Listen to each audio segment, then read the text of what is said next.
A execução do reparo de placa se trata de uma habilidade mais manual do que mental.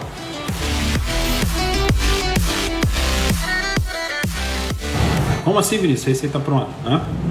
Hoje nós pegamos aqui um telefone, um iPhone 8 Plus com falha sem e-mail, né? Então o aluno já queria ir lá tirar transceiver. Por quê? Comumente é muito comum, né, o Qualcomm ser o transceiver, e na verdade não era, né? Não tinha ativação lá do PowerGood, do PS-Hold, do PMIC, e logo, né, o PMIC não alimenta a baseband, a baseband não funciona. Substituiu lá o PMIC, o aparelho voltou o e-mail. Nem sempre a receita de bolo, meu pequeno gafanhoto, vai funcionar. Tá? Então nem sempre a receita de bolo vai funcionar, mas garanto a vocês que com o conteúdo de hoje a gente vai conseguir avançar mais e mais e mais, que são os protocolos de diagnóstico ou protocolos de análise que eu tanto falo nas minhas aulas, ok? E conto uma história para vocês, né?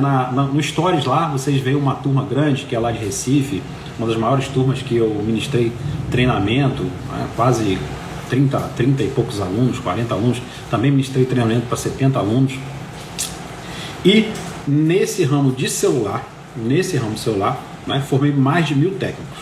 No magistério que eu sou professor, não é, formei mais de 5.000 alunos, de engenheiros, de técnicos em mecatrônica, técnicos em eletrotécnica, técnicos em eletromecânica, técnico em eletrônica. Então formei muita gente, formei engenheiro, formei gente pós-graduado, mas formei também profissionais igual a vocês, que também não tem curso técnico, que às vezes só tem a 5ª série, 4ª série.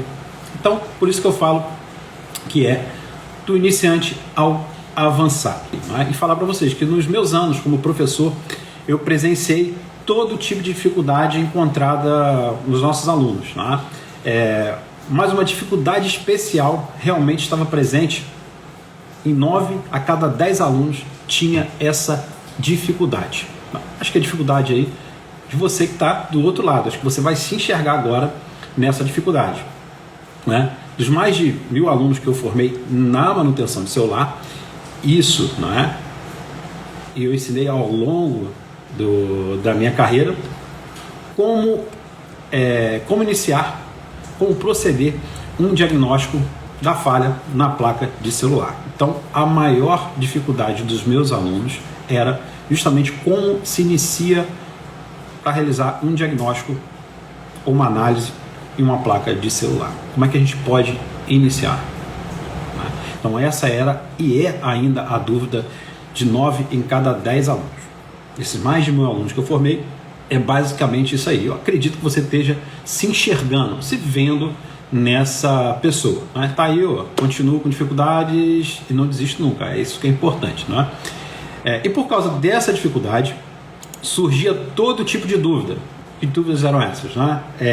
Linhas primárias, secundárias, curto-circuito, baixo consumo, radiofrequência, enfim. O aluno não conseguia desenvolver isso na bancada. O aluno não conseguia desenvolver isso na bancada.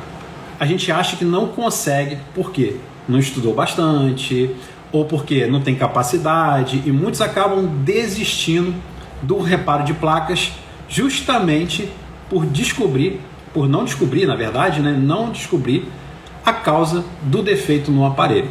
É que você fica aí frustrado, causa aquela sensação de derrota na gente, de desmotivação, não é? Porque a gente estuda, aí entra o quê? A obesidade intelectual. A obesidade intelectual.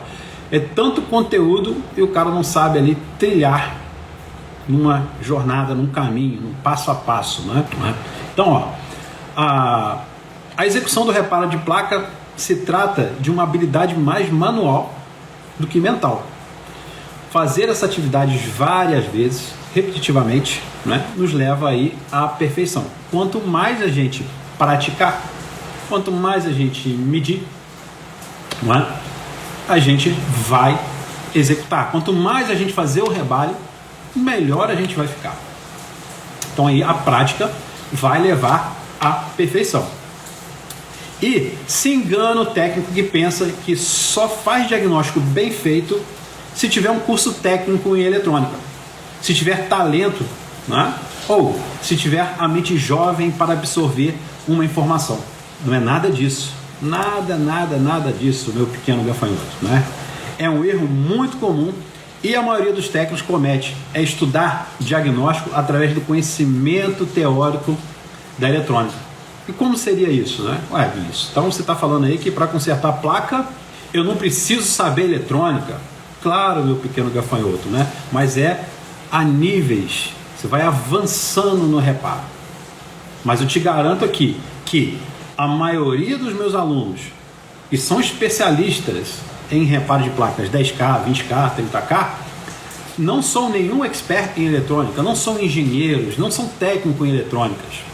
Não é? E aqui está a grande sacada do negócio. Não é? Então, muitos técnicos aí estudam os fundamentos, né? O que é uma corrente elétrica, o que é tensão, potência, estuda aquele monte de coisa. Não? Ele pega essa teoria todinha, capacitores de acoplamento, desacoplamento, resistores em série, tudo, ele pega aquilo tudo inicialmente, né? E vai querer aplicar, investigar a placa com aquele conhecimento teórico. E quando ele faz isso, é como encontrar aí uma agulha no palheiro. Ele fica mais perdido do que aquele conteúdo todinho que ele absorveu, então ele fica mais perdido. Por quê? Não é? As coisas funcionam em conjunto na placa. As coisas funcionam em conjunto. Então, saber primeiro como funciona, né? A arquitetura do aparelho, que tipo de processador tem o aparelho, onde são os blocos, principalmente, né? Saber fazer o diagnóstico correto, né?